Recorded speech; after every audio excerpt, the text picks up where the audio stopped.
Hi everyone, this is Khristee Rich. Welcome to Khristee's Take.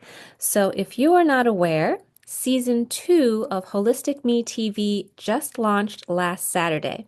So, if you missed episode 1, you can go back and watch that video now. It's all about birth trauma.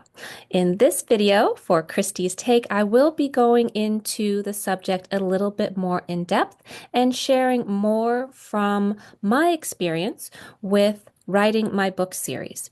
So it's up to you if you want to watch this video first and then go back, but definitely go back and listen to the guest interview with Philippa Scott. She is a doula, a childbirth educator, and a perinatal therapist. So she has personal experience having gone through birth trauma, and she also has professional experience helping her clients. We had a rich discussion, and from there, I decided to birth Khristee's Take.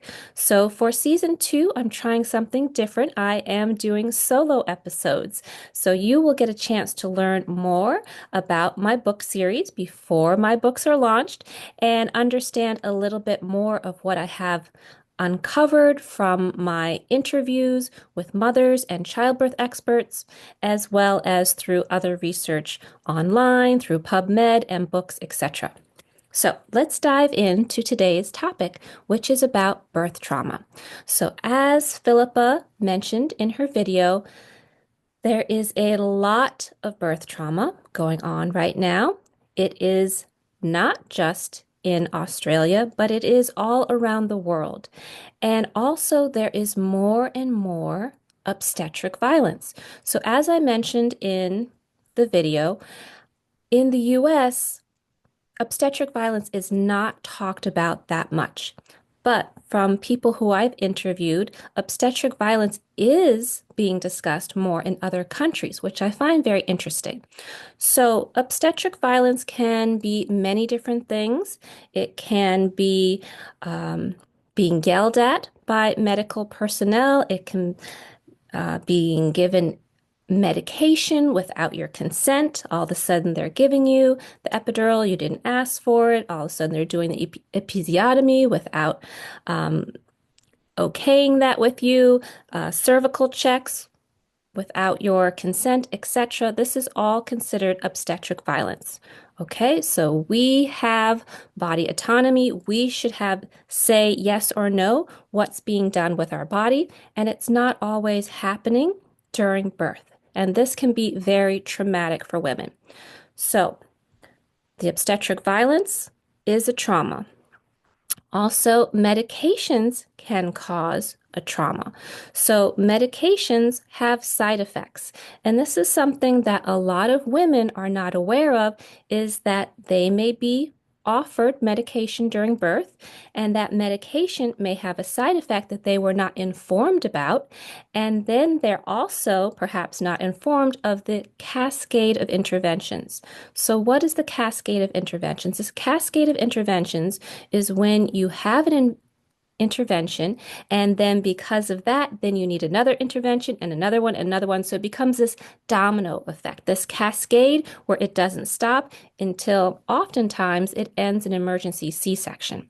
So again, of course, this can be a big trauma for a mother coming in who is healthy, who doesn't have any chronic conditions. She doesn't have the preeclampsia. She doesn't have HELLP syndrome. She doesn't have gestational diabetes.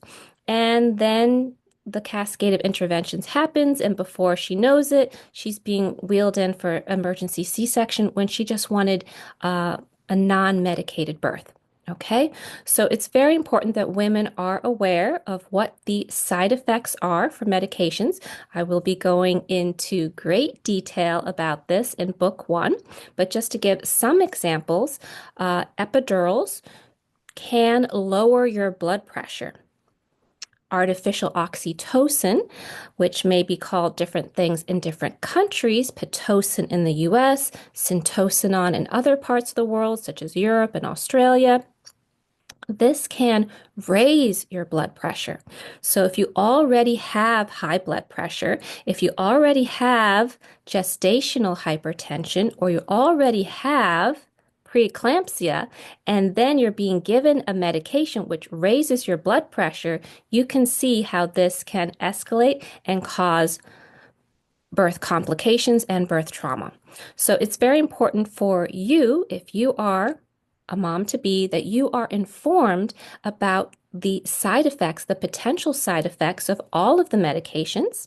Okay, you may not wish to have an epidural, but then when you're there, you may have the tremendous pain and then opt for it, or you may not even give consent. It may be given to you. And again, you want to be informed of what the potential side effects are, short term and long term, which again, I will be going into great detail in my book. So, it's very important to be aware of obstetric violence, and it's also important to be aware of how the mothers are feeling. Okay, so a lot of mothers may share their birth experiences afterwards. Of course, this is very common. But those who have birth trauma, of course, have heavy emotions. They have shame. They have conflicting emotions. They may not even understand what happened. Everything went so fast at the end. Like, how did it go off course? And oftentimes, a doctor will not be there to explain, okay, this is why this led to this. This is what happened here. So it's very heavy, it's very troubling. A lot of women assume that giving birth will be a happy experience, bringing a baby into the world, and then when it's not, it's heavy on their heart and very confusing, and they may have shame bringing this up to family and friends, but they really need to get it off their chest. So when someone shares their birth story and they have had birth trauma, it's very important as the listener to hold space for her, to really listen, to not be multitasking. And this can be difficult for some. For me, I do this as a profession. I hold space for my clients, so it comes very easily. But for others, it may feel a little too heavy, too much responsibility for you to take on. And so if you cannot support a mother who's had birth trauma, it's very important that you recommend that she get professional help. Okay, if you can support her, it's very important that you take in what she's saying, really listen, try not to interrupt, and very important, this I'm going to star and emphasize. A lot of women say at the end, after they've heard the birth story, well, at least your baby is okay, or at least your baby is healthy. That's all that's important. Okay, and this is very well-meaning. This is women trying to boost up other women who have gone through something heavy. They're trying to find something positive in it. They're trying to, have a little levity in the conversation so you don't end on a downer. Again, they're not therapists. They're not professionals in this field to help support women, so they don't know what to do. It's all well-meaning. But saying this, saying at least your baby is healthy or at least your baby is okay, is invalidating birth trauma. And this can make it worse. This can make women wish to suppress their emotions, not talk about it more, not talk about it with others, and not get the help that they need. So it's very important that we are mindful, that we change how we are speaking to others. And this is education, okay? You may hear other people saying that, so you may assume it's okay, but it's very important to hold space for those who have had trauma. Okay, so what else can we discuss? What else did Philippa bring up that was so valuable? Well, I really loved how she talked about a holistic approach. So really helping women even before they have their child. So helping them to focus on their fears, focus on any trauma that they've had in their life before, because we bring all of this into the experience. So this is something that I like to emphasize with my clients, that I like to bring up in my book series. It's actually book 2 that I will be talking more about trauma, but this is so important for women to understand. And this is something I talk about in book 1, the importance of preconception health and preconception awareness. So it's important for women to take the time before they conceive to work on themselves. to heal themselves, mind, body, and spirit. Okay, not just the physical body, not just getting that body as healthy as possible so that you can conceive, not just getting that body as healthy as possible so that you won't have a chronic health condition in pregnancy, but also getting yourself as healthy as possible mentally so that you don't continue to be anxious, fearful, or even spread trauma to your child. So, of course, you've heard about intergenerational trauma, trauma that goes down the lineage, because again, we haven't healed, and then we bring up the same fears, the same mindset, the same beliefs to our children. They adopt them too, and then they go through the same patterns and experiences. So it's so important to be mindful that you are going to heal your fears. You are going to work on yourself to be as healthy mentally as possible so that you have a better birth experience, so that your birth itself is healthier, the whole journey is healthier, and also so you don't pass this trauma on to your children, the future generation. So very important for us to be mindful about healing before we conceive, but then it's also important if you have had birth trauma to heal after that experience too. So Philippa talked about the technique that she does is TTRP, which is popular in Australia. I haven't heard of anyone doing it here in the US, so we need to bring it here so we can help more women and more men.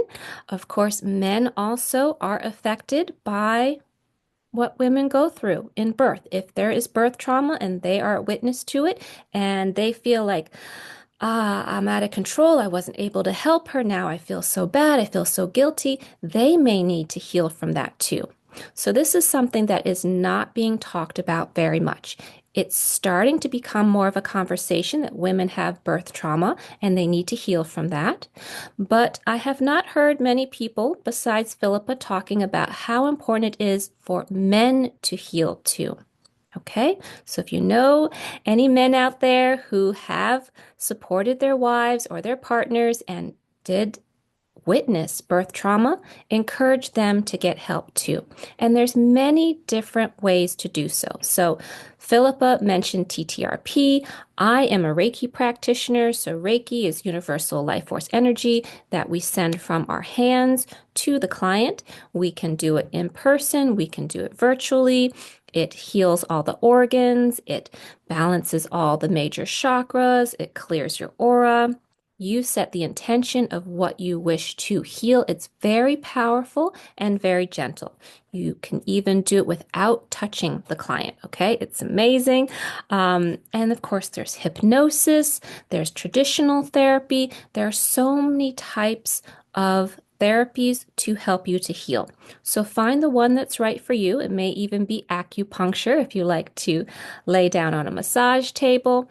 It doesn't have to be talk therapy. I just want to emphasize that. A lot of people think that trauma means you need to talk about it, you need to really get clear and work it, but sometimes that makes it worse. If we dwell on it, if we get too deep without being able to lift it up to the light, that can be harder to get out of, okay? So it's in the body. So somatic therapy is also very popular, which is really getting it out of the muscles and, helping you to relax more, which is so very healing. So definitely recommend that as well. So what else should we talk about? So many things. But if you have any questions, also you can post your questions below this video and I will swing back and answer your questions. I want this to be more interactive. That's also why I decided to do Khristee's Take. Okay, so what you may wish to do to help to prevent birth trauma is to hire a doula. So, of course, Philippa, as a doula, she talked about the importance of that.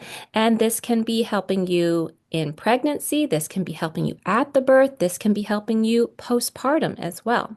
Okay, so again, we can go through traumas besides the birth, and it's very important that you are supported. I highly recommend that you look into finding a doula and finding the one who's right for you. Okay, not all doulas do all three, so you need to interview them before. But again, this can help you so much mentally and physically and to have the preferred birth experience. Okay, but also it's very important for you to trust your intuition. It's very important for you to trust your body. You may hear a lot of horror stories about how difficult birth can be and how painful birth can be. But when you're in the process, your body knows what to do. Your body is made to birth to get the baby out, right? And so we have to trust it. We haven't, or at least in the West, we haven't been brought up in a culture which really empowers women to say, your body is wise, your body knows what to do, just trust it. So this may be something that you need to work on before you become pregnant, is trusting your intuition, is listening to how your body feels, okay? And doing different exercises to tap into your body and tap into your intuition. But different things may be happening, and if you feel into it, you will know what to do. Just like Philippa mentioned, I can't remember if she mentioned it on episode 1 or if she mentioned on Instagram Live, because she also did share her birth story there. But she mentioned how she had posterior births for all of her births. So that means it's back to back. That means spine to spine, which is a lot of pressure on the back for women when they're giving birth. And she realized for the third birth, okay, she didn't know it for the first or the second, that she needed to move more. And she decided to have a free birth for the third time since she had two traumatic births and didn't want to do hospital birth again. She trusted her body. She trusted that she could do it at home. She had the posterior birth again, which could have been another birth trauma. Okay, because posterior birth makes it harder for the baby to come through the birth canal. That's often why it can get stalled, such as with her first birth experience, because it doesn't have enough room to go through. This can stall birth, and then for her, it led to an emergency C-section. But again, as I brought up in the beginning, it's because of the cascade of interventions that led to that experience for her, right? Because she had the Pitocin. And with Pitocin, it creates more painful contractions. It also creates quicker contractions. And also it, can cause birth trauma because it's so painful. It's so much more painful than normal contractions, and you don't get a break. You don't get a chance to relax. And what the body naturally does is it builds up to it and it allows time for relaxing and stretching.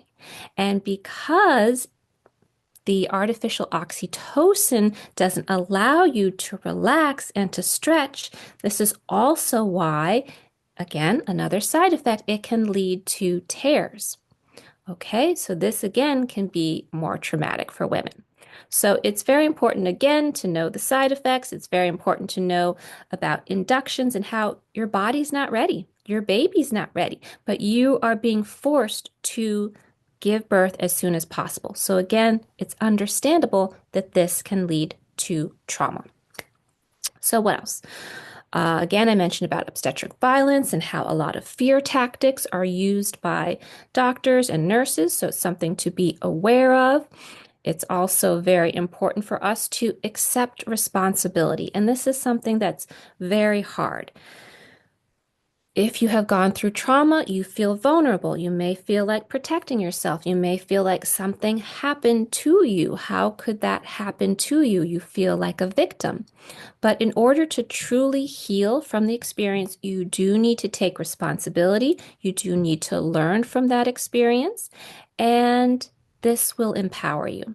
So if you have had trauma in one birth, you can learn from it. You can go to a childbirth educator. You can go to someone like me and have a guide to help you to really understand what happened at your birth and also to be as healthy as possible before, mind, body, and spirit, and to have a guide so that you understand, so that you're informed about the whole process so you can make the best informed decisions for you.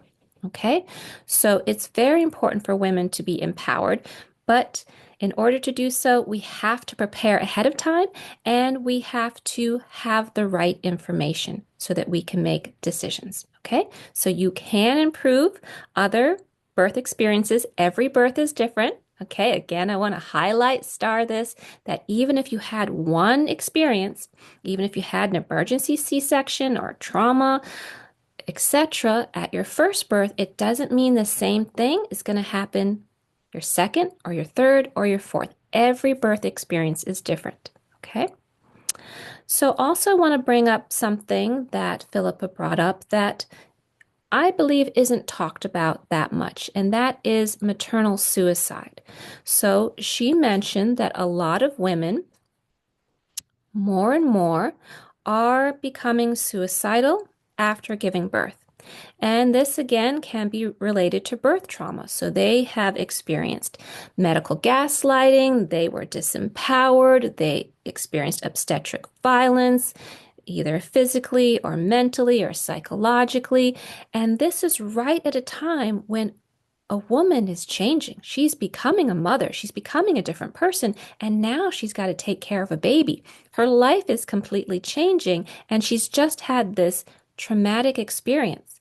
So, again, a lot of women don't have the support. They may not have gone to a professional to heal from the trauma, and they may just decide to take matter in their hands and take their life.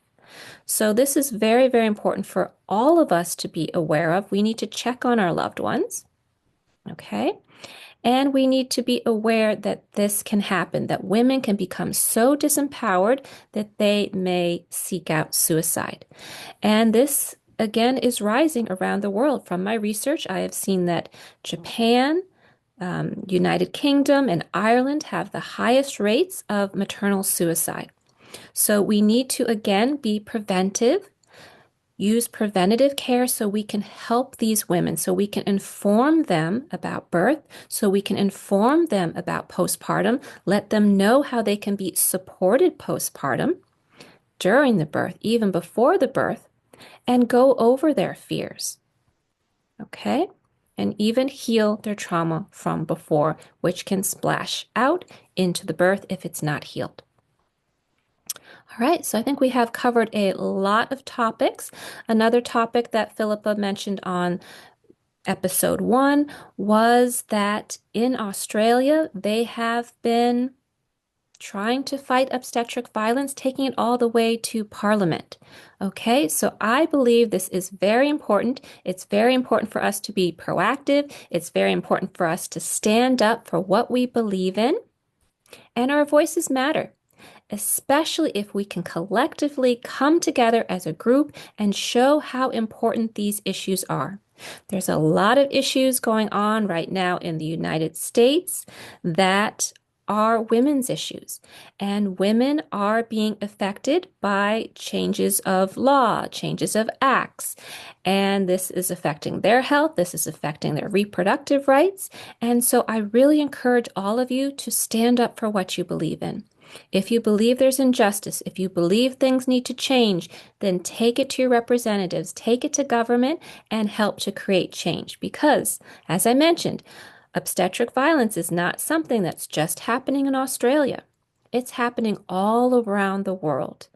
And we need to change the system. We need to change hospitals, hospital policies, so this doesn't happen as much. This is important. This not only affects women, but it affects their babies. Because again, if they have trauma and they're not able to get over this, they are passing down that intergenerational trauma and affecting society for years and years to come. So I hope this video was enlightening. I hope you got some new insights, new information from more so than or in addition to episode 1. Just trying to think if there's anything else I want to mention. I think I did a good job. So again, let me know if you have any questions. I just love the quote that Philippa shared, and it was something I'd never heard before, but she said, if we heal birth, we can heal the earth. So I do not know who that quote is by, but I absolutely love it and I do believe it. So it is important to start with birth, with healing, and that will splash out and heal so much more. So thank you so much for watching Christie's Take. And don't forget to subscribe. So go ahead and subscribe so that you can watch all of season 2 of Holistic Me TV. This season is all about the perinatal journey. It's all about supporting moms and future moms from fertility all the way to postpartum. So I am interviewing experts all around the world. I'm also doing these solo episodes, Christie's Take, and this is to open up conversations so moms can be supported, so that you can be as informed as possible, so that when the time comes, you will know what to do. You will feel empowered with your decisions that you are doing for yourself and for your baby, and you will have a better birth experience. So thank you so much for watching. Again, don't forget to subscribe, share this video, let others know about what's going on with birth trauma and obstetric violence, and that your voice matters. Thanks for watching. Have a great day. Bye for now.